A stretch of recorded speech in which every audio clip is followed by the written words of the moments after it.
मीरपुर नाम के शहर में तेजस अपनी पत्नी नीरू के साथ रहता था। पति पत्नी दोनों ही नौकरी करते थे। एक दिन तेजस गांव अपनी माँ के पास फोन करता है। हेलो, प्रणाम माँ। जीते रहो माँ, तुम दादी बनने वाली हो हैं? अरे वाह, ठीक है बेटा, मैं कल ही आती हूँ। जब माँ जी शहर पहुंची तो बेटे बहू ने बहुत अच्छे से स्वागत किया। लीजिए माँ जी चाय।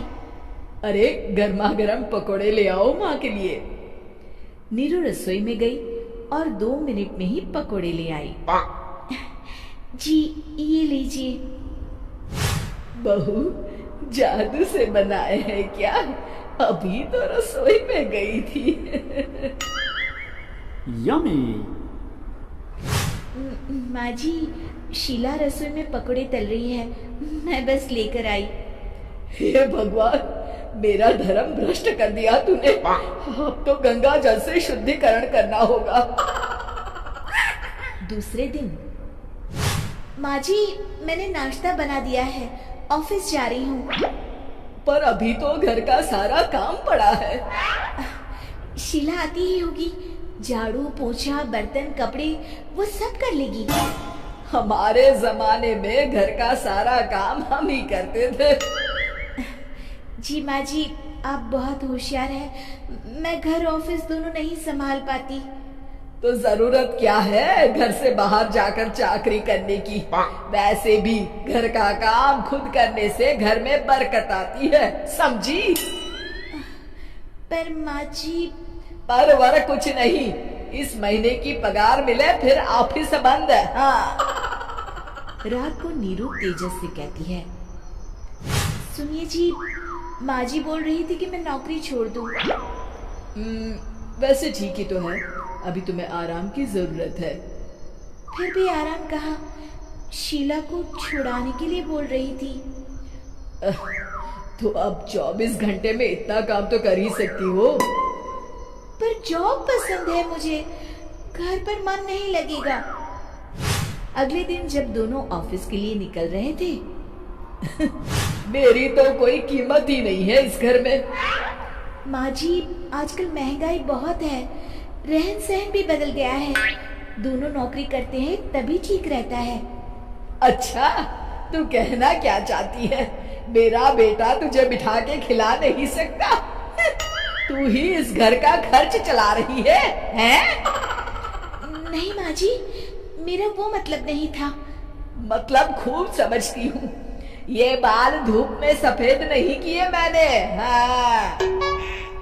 अब तो ये रोज का काम हो गया था। तेजस भी रोज की झिकझिक से परेशान हो गया था। एक दिन उसने कहा, नीरू, वैसे भी तुम्हें मैटरनिटी लीव मिलने वाली है, तो अभी से ही छुट्टी ले लो।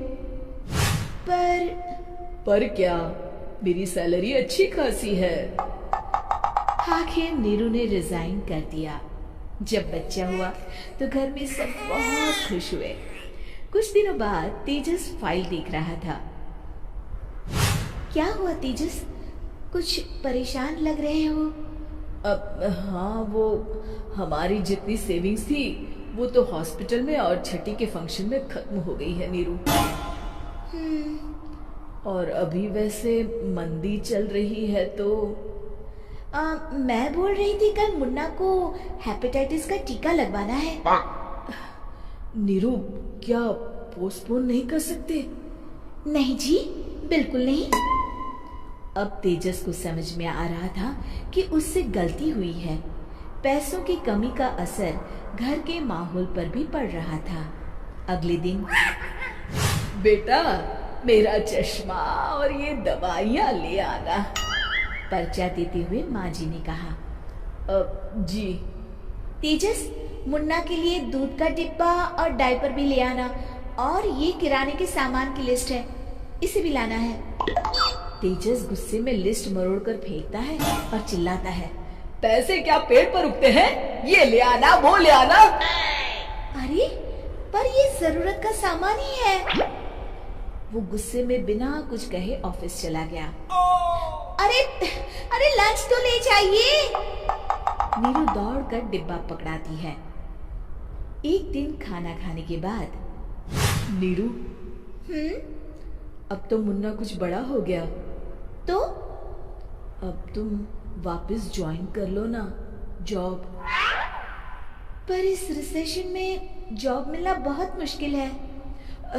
ट्राई तो करो। फिर मुन्ना? माँ जी है ना, और एक फुल टाइम मेड भी लगा लेंगे। पर माँ जी, उन्हें तो पसंद नहीं। तभी माँ जी वहां आ जाती है और प्यार से नीरू के सर पर हाथ फेरते हुए बोलती है, अब मेरी समझ में आ गया बहू, पहले के और अब के समय में अंतर है।